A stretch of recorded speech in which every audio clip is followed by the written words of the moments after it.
Pemusnahan 3,2 kg sabu dan 0,5 kg ganja. Yamin harap Kementerian Lingkungan Hidup izinkan TPA Basirih dibuka. Juventus dihajar Atlanta 4-0.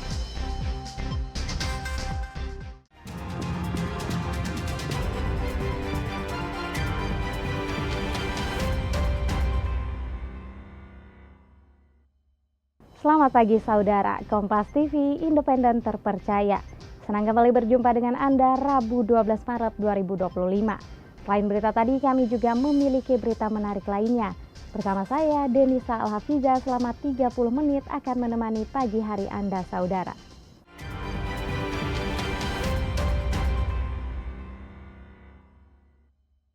Kita masuk ke berita pertama saudara. Polresta Samarinda, Kalimantan Timur musnahkan 3,2 kg sabu, ratusan pil ekstasi, dan 0,5 kg ganja. Barang bukti berasal dari kasus 15 tersangka. Pemusnahan barang bukti narkotika dilakukan di halaman Mapolresta Samarinda, Kalimantan Timur. 13 orang tersangka dihadirkan sementara 2 lainnya berada di lapas merupakan jaringan lapas. 3,2 kg narkotika jenis sabu dan 214 pil ekstasi, hasil operasi pemberantasan narkoba selama 1 bulan terakhir, dimusnahkan dengan diblender kemudian dibuang di saluran pembuangan air. Pemusnahan ini hasil dari Polresta Samarinda selama 1 bulan terakhir, di bulan Maret, dari Februari sampai bulan Maret 2025. Untuk total barang bukti yang dari 11 laporan polisi dengan 16 tersangka tadi sudah disampaikan, mudah-mudahan ini bisa kita laksanakan hari ini dengan lancar.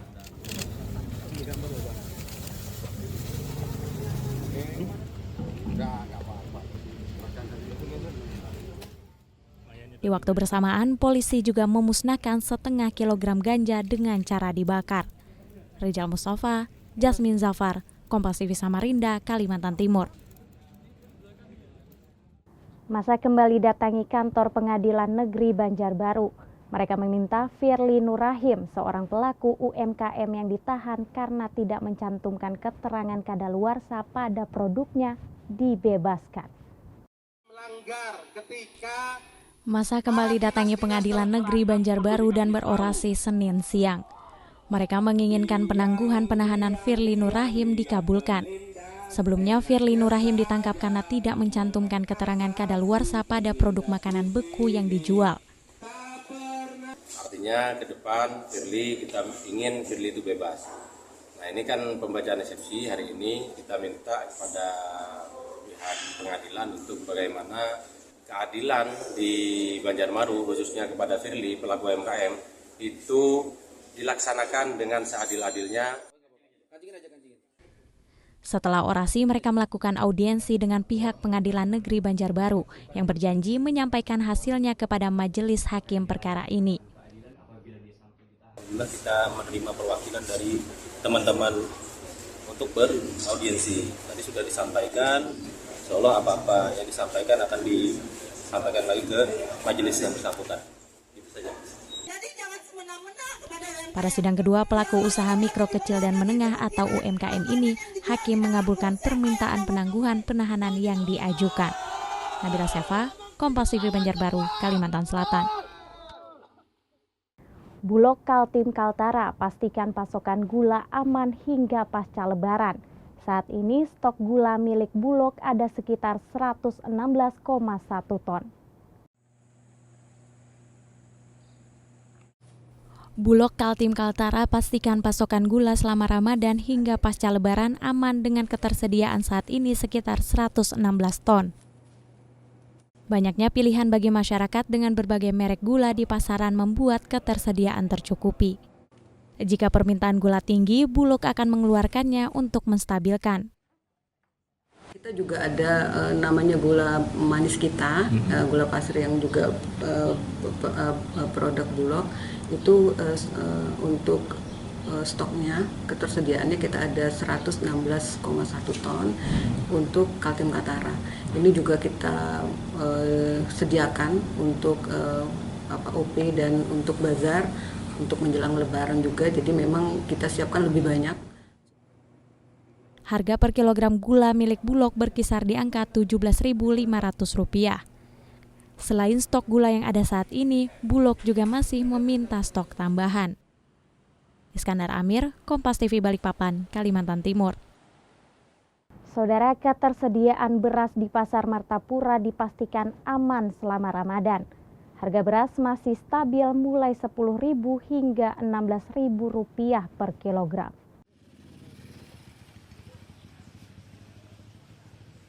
Harga beras di Pasar Martapura, Kabupaten Banjar, terpantau normal sejak di awal Ramadan. Beragam jenis beras lokal dijual dengan harga hingga Rp16.000 per kilogram. Pedagang bilang, menjelang akhir Ramadan diperkirakan terjadi kenaikan harga akibat peningkatan permintaan untuk zakat fitrah.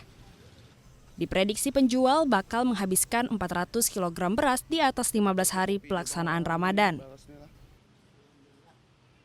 Puncaknya itu mungkin di atas pada 15 hari. Karena anggap misalnya tinggal 10 hari itu yang biasa mengalami kan misalnya. 10 hari jelang Lebaran. Iya, 10 hari jelang Lebaran 10 hari. Biasanya berapa belek tuh? Kalau Lebaran itu kan bisa sampai 20 belek, 10 belek, 20 belek kan. Sementara Dinas Ketahanan Pangan dan Perikanan Kabupaten Banjar menjamin stok beras aman hingga Juli. Meski ada potensi kenaikan harga, pemerintah menyatakan persoalan ini masih terkendali. Jadi kalau kebutuhan beras untuk selama Ramadan, bahkan sampai tahun depan kita aman. Jadi untuk ketersediaan beras, insya Allah kita aman sampai tahun depan, karena berdasarkan perhitungan kami dengan rumus yang dikeluarkan oleh Bappenas, kita ada kelebihan produksi bahkan sampai di Juli 2026 stok beras kita. Di sisi lain, masyarakat diminta tetap tenang dan bijak dalam berbelanja. Sementara pemerintah terus memantau pergerakan harga. Utamanya, terus menggelar pasar murah di 20 titik lokasi selama Ramadan, demi menjamin ketersediaan beras hingga pasca Lebaran. Tim Liputan, Kompas TV, Kabupaten Banjar, Kalimantan Selatan. Yamin harap Kementerian Lingkungan Hidup izinkan TPA Basiri dibuka. Berita selengkapnya sesaat lagi.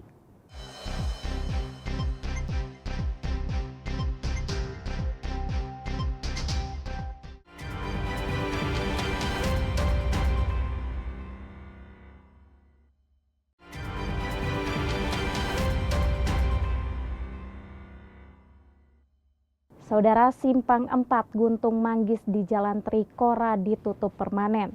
Penutupan karena rawan terjadi kecelakaan lalu lintas. Petugas gabungan menutup permanen Simpang 4 Guntung Manggis di Jalan Trikora Selasa pagi. Rawan kecelakaan karena arus lalu lintas yang banyak dilalui kendaraan besar menjadi pertimbangan petugas menutup Simpang 4 ini. Sebelumnya traffic light direncanakan dipasang, namun adanya jembatan membuat hasil kajian persimpangan ini tidak layak diberikan traffic light. Karena apa? Ini sering terjadi suatu kecelakaan atau rawan laka disebabkan simpang 4. Bisa dilihat sendiri untuk arus lalinnya cukup padat sekali, apalagi di malam hari itu yang alat-alat berat, yang PT Kon dan lain-lain banyak melintas arah ke Pelabuhan Trisakti. Seorang pengguna jalan merasa lebih aman karena Simpang 4 ini menurutnya tidak teratur apalagi banyak dilalui kendaraan besar. Sering, jadi mereka tuh masuk tuh ya duluan. Jadi yang dari sana. Jadi mana yang istilahnya truk-truk mengurangi kecepatan karena ini banyak terobosan itulah sering terjadi kecelakaan. Dengan ditutupnya persimpangan ini, warga akan menggunakan U-turn. Alternatif ini diharapkan bisa menekan angka kecelakaan. Nabila Seva, Kompas TV Banjarbaru, Kalimantan Selatan. Wali Kota Banjarmasin Muhammad Yamin berharap tempat pembuangan akhir sampah TPAS Basirih kembali dapat dioperasikan. Kementerian Lingkungan Hidup diharapkan mempertimbangkan untuk membuka kembali tempat pembuangan akhir sampah TPAS Basirih.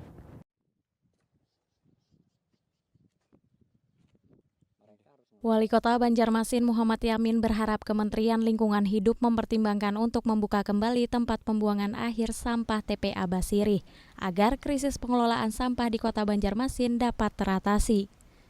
Sebab sejak ditutupnya TPA Basirih, pengelolaan sampah di Kota Banjarmasin semakin sulit dan menimbulkan semakin banyaknya tumpukan sampah di berbagai titik kota.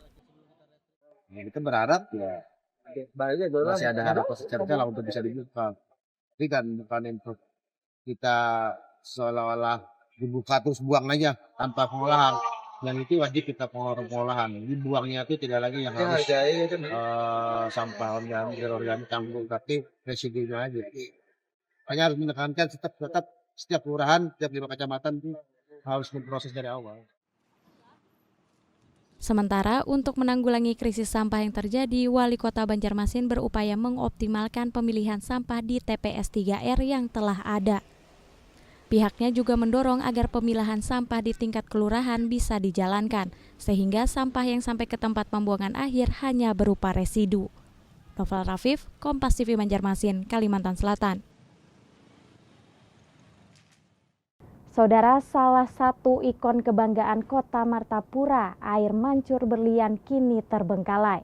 Adanya efisiensi anggaran membuat realisasi revitalisasi belum dapat dipastikan terlaksana.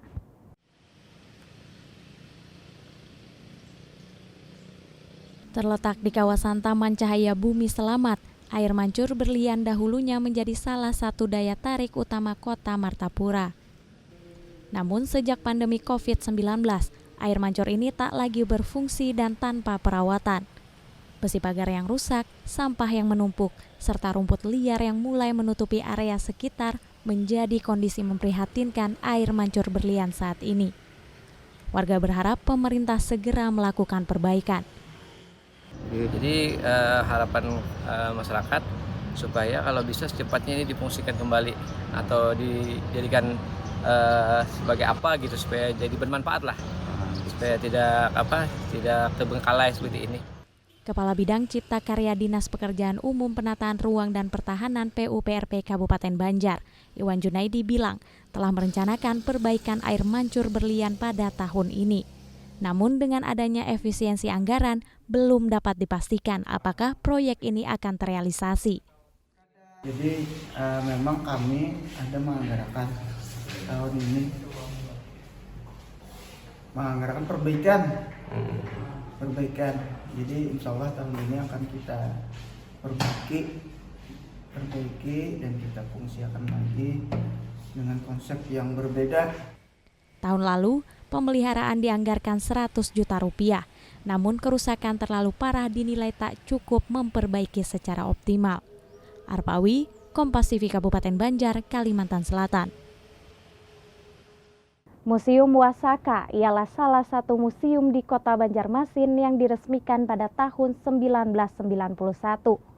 Museum ini menampilkan koleksi benda peninggalan era perjuangan kemerdekaan Indonesia, mulai dari senjata tradisional hingga beberapa dokumen.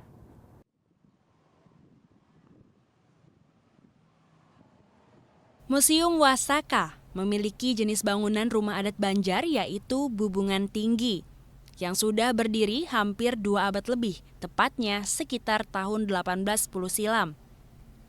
Museum ini berada di tepi Sungai Martapura yang merupakan anak Sungai Barito di Kelurahan Sungai Jingah, Kota Banjarmasin. Pada awalnya, museum ini merupakan rumah saudagar berlian yang bernama Datu Jalal. Dan setelah Datu Jalal wafat, rumah tersebut tidak lagi ditempati oleh keturunan selanjutnya. Hingga akhirnya pada tahun 1988, berkat usulan dari Panglima Kodam 6 Tanjung Pura medio 1998 hingga 1991, Z.A. Maulani, rumah tersebut dibeli oleh pemerintah dari tangan ahli waris. Pada tahun 1991, bertepatan dengan peringatan Hari Pahlawan, Gubernur Said meresmikan Museum Perjuangan Rakyat Kalimantan Wajah Sampai Kaputing atau lebih dikenal dengan Museum Wasaka. Saat ini Museum Wasaka memiliki 425 koleksi realis atau asli dan replika yang koleksinya antara lain senjata tradisional, senjata api, peralatan markas, pakaian pejuang, peralatan bengkel senjata, senjata magis, alat transportasi, dan beberapa dokumen. Di sini bercerita tentang Museum Wajah Sampai Kaputing, yaitu Museum Perjuangan Kalimantan Selatan pada tahun 1945 dan sampai dengan 1949. Di sini museum khusus keunikannya yaitu mengenang sejarah para pahlawan pejuang rakyat Kalimantan Selatan. Harapannya kepada pemuda agar lebih mengenal para pahlawan yang berjuang di daerah Kalimantan Selatan. Museum Wasaka ramai dikunjungi oleh pelajar pada hari Senin sampai Jumat. Pada akhir pekan, masyarakat umum ramai mengunjungi museum ini bersama sanak saudara. Naufal Rafib, Kompas TV Banjarmasin, Kalimantan Selatan.